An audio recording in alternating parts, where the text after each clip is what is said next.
আসসালামু আলাইকুম সুপ্রিয় কৃষিপ্রেমী ভাইরা সবাইকে শৌখিন কৃষি ইউটিউব চ্যানেলে স্বাগতম। আজকে আমি আপনাদেরকে দেখাবো লাউ গাছ সহ যে সকল লতানো গাছ আছে এই গাছগুলোকে আপনারা কিভাবে ঘরোয়া পরিবেশে ভিটামিন তৈরি করে প্রয়োগ করবেন, যার ফলে আপনার গাছ হয়ে যাবে সতেজ এবং সজীবতা এবং ফলন 2 থেকে 3 গুণ বৃদ্ধি করতে পারবেন সহজেই। এছাড়াও আপনি আপনাদের গাছকে সহজেই বিভিন্ন ধরনের পোকামাকড় এবং রোগবালাই থেকে সহজেই কিন্তু রক্ষা করতে পারবেন এই ভিটামিনের মাধ্যমে। আমরা যে ভিটামিনটি তৈরি করব সেটি আপনারা তৈরি করার জন্য প্রথমে নিয়ে নেবেন খোল। এটা সরিষার খোল হতে পারে, বাদামের খোল হতে পারে, আবার তিলের খোলও হতে পারে। যে কোনো ধরনের খোল নিয়ে নিলেই হবে। আপনারা যদি লাউ গাছকে জীবনশক্তি ধরে রাখতে চান, লাউ গাছের ফলন 2 থেকে 3 গুণ বৃদ্ধি করতে চান এবং অনেক দিন পর্যন্ত লাউ গাছকে টিকিয়ে রাখতে চান সতেজ এবং সজীবতার মাধ্যমে, তাহলে কিন্তু আপনাদের রাসায়নিক সারের পাশাপাশি জৈব সার প্রয়োগ করতে হবে। প্রথমেই আপনাদের প্রয়োজন মতো সরিষার খোল নিয়ে নেবেন এবং এটি 5 থেকে 6 দিন ভালো একটা পাত্রে ভিজিয়ে রাখতে হবে। এই সরিষার খোলের মধ্যে রয়েছে নাইট্রোজেন, পটাশিয়াম এবং ফসফরাস জাতীয় সকল ভিটামিন। আপনারা 6 দিন পর সেই সরিষার খোলটি বের করবেন, দেখতে পারবেন অনেক নরম হয়ে গেছে এবং এটি বের করে প্রতি কেজি প্রতি আপনারা 10 লিটার করে পানি দিবেন। পানি দিয়ে ভালো করে মিক্সার করবেন এবং এটি মিক্সার করে গাছে সুন্দরভাবে ছিটিয়ে দিবেন। আপনারা যদি এটি ছিটিয়ে দেন তাহলে কিন্তু আপনাদের গাছে প্রচুর পরিমাণে ফল এবং ফুল দেখা দেবে, কারণ এইটাতে রয়েছে প্রচুর পরিমাণে পুষ্টি এবং প্রচুর পরিমাণে খাদ্য, যা গাছ সংগ্রহ করে আপনাদেরকে ফল এবং ফসল এবং ফুল উপহার দেবে। সরিষার খোল যে কোনো ফুল, ফল এবং সবজি গাছের জন্য প্রয়োজনীয় একটি জৈব উৎকৃষ্ট খাদ্য উপাদান।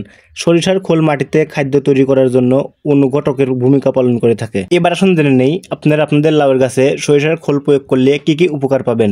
সরিষার খোল সম্পূর্ণ প্রাকৃতিক ও পরিবেশ বান্ধব এবং সেরা মানের জৈব সার। এই খোল ব্যবহারের ফলে গাছ প্রয়োজনীয় ফসফরাসের যোগান পায়।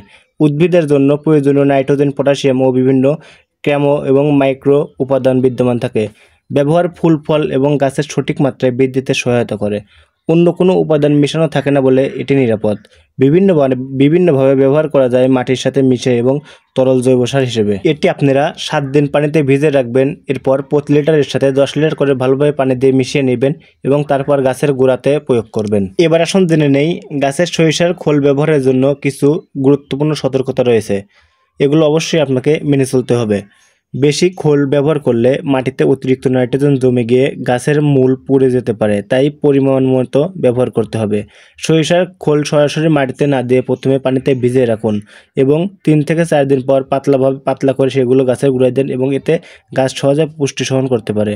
সরিষার খোল ব্যবহারে পোকামাকড় আকৃষ্ট হতে পারে, তাই প্রয়োগের পর মাটি ভালোভাবে ঢেকে দিন বা সন্ধ্যার দিকে ব্যবহার করুন। প্রয়োগের পর কয়েকদিন গন্ধ হতে পারে যা পোকাদের আকর্ষণ করতে পারে।